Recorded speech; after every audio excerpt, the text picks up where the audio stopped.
Hi everyone, this is Tavin Nasir welcoming you to another episode of Leadership Biz Cafe, brought to you by Tavin Nasir Leadership, our leadership firm that offers both virtual as well as in-person leadership keynotes and workshops. So if you've been enjoying what you've been learning on my show about how to improve the way you lead and would like to learn more, drop me a line through our contact form at tavinnasir.com so we can discuss how I can delve deeper into these insights through one of my leadership keynotes or workshops. And while you're there, don't forget to check out my award-winning leadership blog as well. And with that, it's time to warm up our espresso machine and brew up another Leadership Espresso Shot.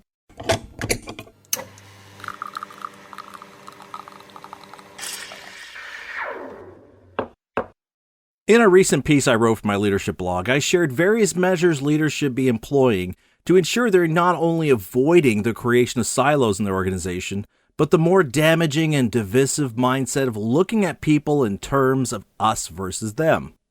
I'm happy to say the piece was not only very popular, but it inspired several of my readers to email me to share their own challenges with this growing problem in their organization, where they've had to ask employees to refrain from discussing certain topics or issues because of how it can erode collaboration between people.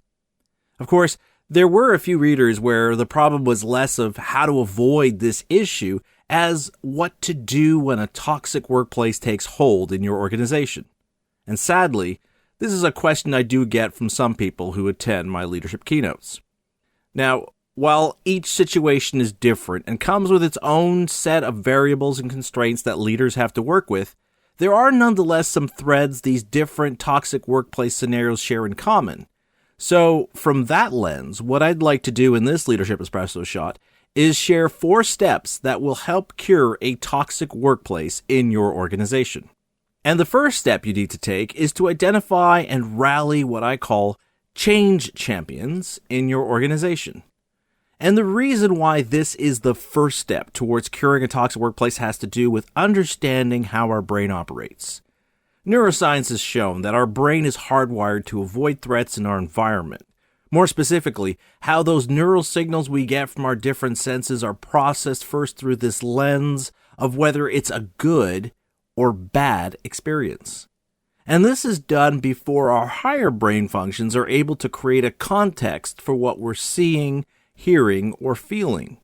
Of particular note here is that an event doesn't have to be dangerous or harmful for our brain to label it as a threat. In fact, our brain is hardwired to label anything that creates ambiguity or uncertainty as a threat, and consequently, something we should avoid. And all of this happens subconsciously, which is why we may not be able to rationally explain why we fear something, only that we do. In the case of making changes in your workplace environment, even though your employees might be working in a toxic workplace, many of them will be resistant to changes in their environment because of the uncertainty this evokes in their brain. As much as they might hate the kind of working environment they now have, the fact that they don't know for certain whether the changes you propose will work is enough for their brains to overwhelm them with this sense of trepidation and fear in supporting this change. Fortunately, neuroscience has also revealed that our brain is quite malleable, and that's why the first step to curing a toxic workplace is to identify and rally those change champions amongst your employees. These are the people who see and understand how the measures you propose will help to improve working conditions, and consequently, they will want to help you to put them into action. In other words, to cure a toxic workplace, you need the support of employees who can rally others to overcome their doubts and fears, because they model that sense of optimism and hope that these changes will improve things and their workplace culture. Bear in mind, though, that you will have naysayers who will resist and challenge this, but the key here is to identify these change champions so you can get them on board fast to help you shift the perception of the ambivalent majority in order to give these measures the momentum required to effect real change. Now, once you've identified these change champions, the second step you need to take is to encourage a sense of shared ownership over the process to detoxify your workplace. While at the beginning, it's important for you to provide the framework for the kinds of changes that need to be put into place to cure your toxic workplace. As the situation evolves and the process progresses, it's important that you encourage your employees to write themselves into the narrative that will help to shape what your workplace environment will look like at the end of this process. In the first installment of this Leadership Espresso Shot series, I talked about how to create a compelling vision that inspires the best from your employees. And one of the points I shared was encouraging your employees to make your organization's story their own. And this is exactly what you need to do here if you want this kind of change to happen in your organization. And if you want to learn more about how to do this, check out episode 31, my first Leadership Espresso Shot. Just remember that the foundation of a healthy workplace is one where employees feel heard and understood, that they know their voice and contributions matter to the overall success of their team and organization.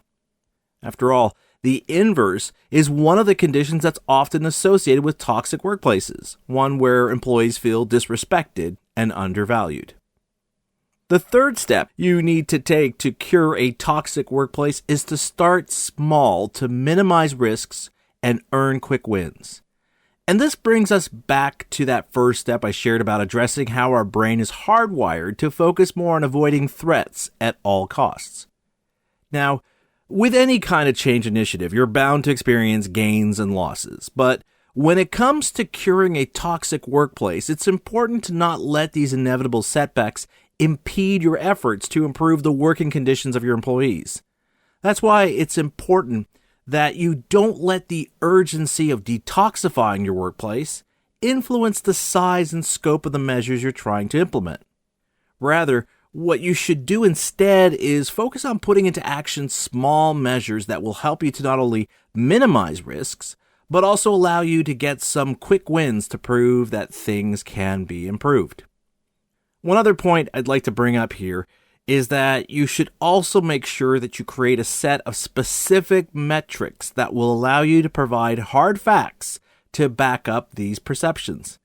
Again, looking at how our brain responds to uncertainty, it's not going to be enough at times to get others on board purely with anecdotal evidence. But having clear, irrefutable data that charts the progress and improvements that are being made as a result of these change initiatives will make it much harder for people to contest the validity of broadening these measures into other areas of your organization. Finally, the fourth step to employ to cure a toxic workplace is to make sure you demonstrate commitment, not inflexibility, in the process to curing your toxic workplace. And again, this goes back to that first step and that threat avoidance wiring found in our brain, except that this time we're looking at this from the vantage point of our own brain and not that of your employees. When it comes to pushing any kind of change initiative in your organization, it's important that you show an unwavering commitment to the process in order to assure your employees that you won't throw in the towel the minute you hit your first roadblock. The challenge, though, is not to allow your brain to transform this initial unwavering commitment into becoming inflexible over making adjustments or changes to your plans in order to achieve the desired outcome. Remember, our brain reacts adversely to uncertainty, which is why it's easy for people to dig in their heels and stick to their way of seeing things, even when it makes little sense to hold on to that notion. The fact is, you can't anticipate every outcome or potential scenario when trying to cure a toxic workplace.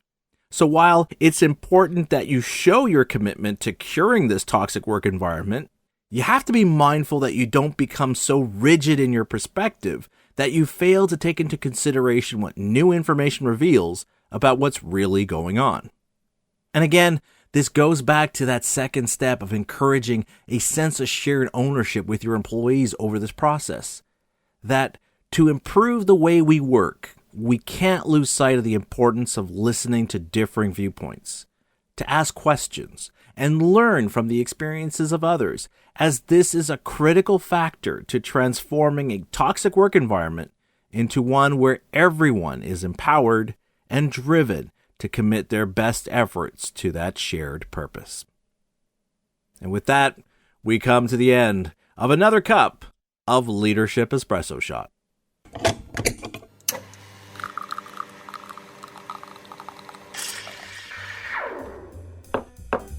As I said at the start of this episode, these 4 steps are not the only measures you need to take to cure a toxic workplace, as every workplace is naturally different because it's made up of different people with different experiences and perspectives.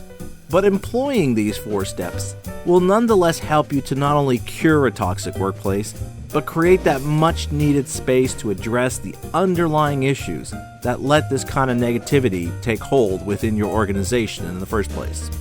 And it's these kinds of insights and observations that I'm happy to provide your organization through either a virtual keynote or leadership workshop.